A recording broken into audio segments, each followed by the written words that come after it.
Lo que ha estallado en Chile ha sido exasperación que tiene dos características. Una es exasperación frente al abuso, ¿no? El abuso que está en todas partes. El abuso está en la AFP, el abuso está en la ISAPRE, el abuso está en la farmacia, el abuso está en las clases de ética para los empresarios, pero la cárcel para el que vende discos pirateados. Hasta en el TAC, que ha sido... ¿no? O sea, el TAC, o sea, donde uno mire hay abuso. Entonces, lo que yo creo que el ciudadano está reclamando es, esto muestra que no hay un pacto. Porque, y la palabra es bien útil, porque un pacto significa que tú y yo ganamos. Esa es la característica fundamental de un pacto. Si yo abuso y tú eres abusado todo el tiempo, ¿qué es lo que muestra eso? Que nuestra relación no está constituida por un pacto, que es, tú estás dominado por mí. Entonces yo creo que el abuso se conecta con la idea de pacto, porque el abuso muestra que no hay pacto. Pero lo que yo creo que está pasando, ha estado pasando en la calle y sigue pasando, tiene otra dimensión, que tiene que ser incorporada al análisis. Y es lo que yo creo que a esta altura, pido perdón por la palabra, pero solo puede ser descrito como tirria hacia la política institucional. Y eso no tiene que ver con si podemos prescindir o no, como dice Sergio, de los políticos. A lo mejor no podemos prescindir, pero sigue habiendo tirria contra ellos.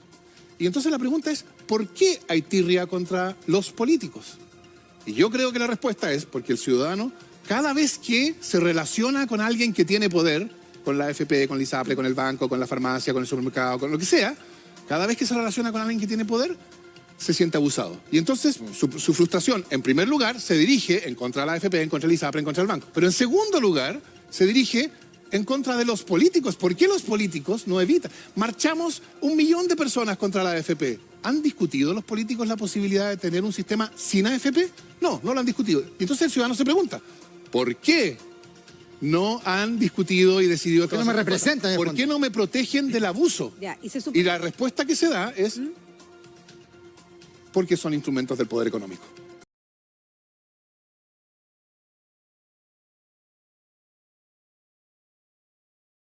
Yo me pregunto por qué las cosas en el futuro habrían de ser distintas como han sido en el pasado. Porque, o sea, yo creo que ya estamos pasados esa etapa en que era posible decir, como se dijo después del 2011, ustedes lo habrán escuchado, ¿no? Sí. Muchas gracias al movimiento estudiantil que ha puesto este tema tan importante en la agenda, pero ahora es la hora de que los políticos o la política institucional discuta esto y solucione. Yo creo que eso... La ciudadanía ya ha aprendido que eso no funciona. Y no funciona por un problema bien profundo.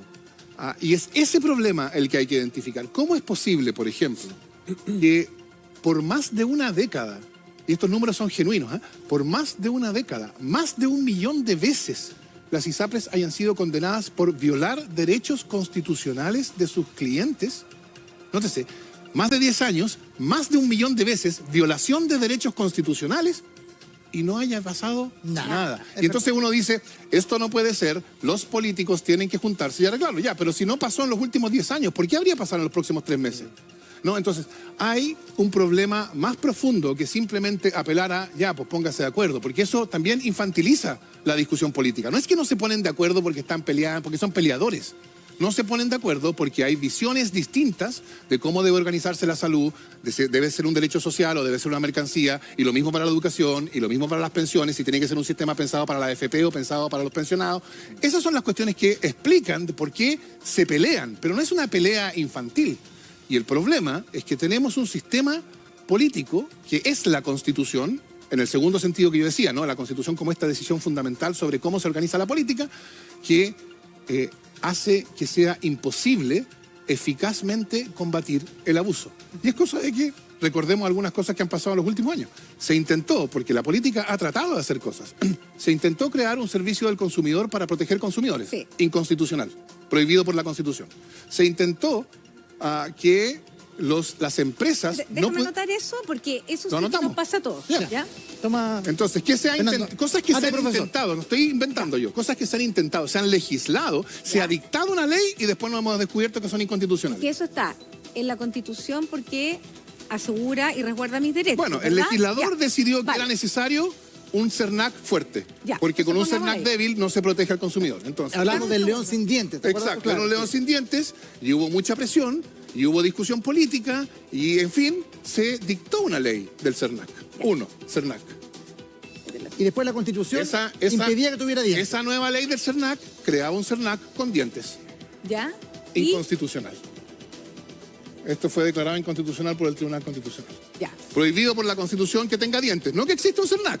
O sea, que existe un CERNAC para que uno lo llame y le diga, me trataron mal en esta empresa, y que entonces el operador le responda, pucha señor, qué pena lo suyo, yo siento su dolor, y tiene que ir a tribunales. Para eso el CERNAC, eso sí puede ser. Pero un CERNAC que pueda sancionar a la empresa que abusa del consumidor, eso es prohibido por la Esto Constitución. con dientes sin dientes no es un concepto que inventaste tú. ¿Sí? No, o sea, esto, es así. o sea, todo esto fue discutido hace Claro. un año. 2, otro caso de abuso. A pesar de que la ley prohíbe que las universidades tengan fines de lucro, todos sabemos que por décadas las universidades eran de empresas o de sociedades que de distintas formas lucraban. Sí. Y entonces llegó un momento en que decidimos, bueno, mire, vamos a dejar de hacernos los tontos. Y ahora sí vamos a, si la ley dice que es sin fines de lucro, que las universidades sean sin fines de lucro, ¿no? Y entonces para eso, sabiendo el legislador, sabiendo los políticos que en el pasado la prohibición legal había sido burlada, entonces decidieron tomar una medida que fuera eficaz. Y decidieron, mire, como se trata de universidades que no pueden tener fines de lucro, ellas no pueden ser controladas por empresas. Porque ¿para qué una empresa que tiene fines de lucro, para qué querría controlar una empresa si no va a sacar utilidades? Claro. Entonces, prohibición del control, esto va a ser un poco empresarial de la universidad. Eso, prohibición de control empresarial de la universidad. ¿Ya? O sea, yo no las podía controlar. O sea, no Una podía empresa, haber- claro, una empresa. tú sí, una persona natural, pero una empresa que se define por tener fines de lucro, esto es lo que se decidió, no podía controlar una universidad. Perfecto. Prohibido, inconstitucional. También decidido por el tribunal. 3, pongamos más casos. Ponga todos los que quiera. El legislador decidió que la situación de los, no bajo este gobierno por supuesto, bajo el anterior, que la situación de los trabajadores era difícil en la negociación y que para que los trabajadores pudieran proteger ellos mismos, no la ley, ellos mismos, para que pudieran habilitarlos a proteger más eficazmente sus derechos, el legislador quería beneficiar, fortalecer la negociación colectiva, cosa de que el empresario no se relacionara directamente con cada trabajador, porque ahí la asimetría es demasiado grande, sino que que negociara con el sindicato. ¿Cuál es el problema que pasa en muchas empresas? Por supuesto que no en todas, no hay, está bien, pero ¿cuál es el problema?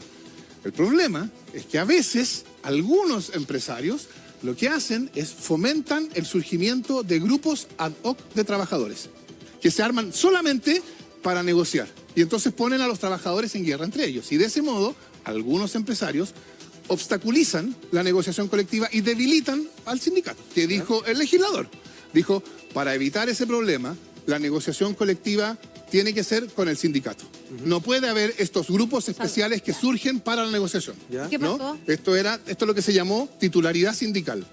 Titularidad sindical quiere decir solo el sindicato negocia en la negociación colectiva. Y de ese modo, entonces, el sindicato va a estar en condiciones de proteger mejor los derechos de los trabajadores y podrá llegar a mejores, en fin.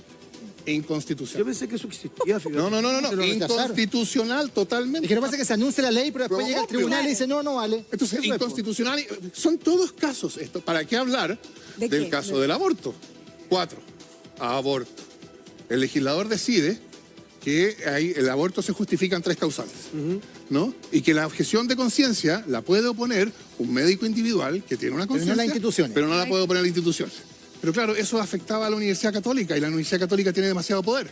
Entonces, la prohibición de la objeción de conciencia institucional, inconstitucional. Oye, pero... Entonces, Claro. si usted se fija, ¿cuál es el patrón aquí? El Sentémonos patrón, y seguimos conversando del patrón. el patrón es lo que intenta, digamos, la política que tenemos, que es una política en que les cuesta ponerse de acuerdo y que es difícil, pero a veces, como en estos 4 casos, llega al final. Y llega al final intentando adoptar una decisión cuyo sentido es proteger al ciudadano del abuso. ¿Y cómo aparece la Constitución?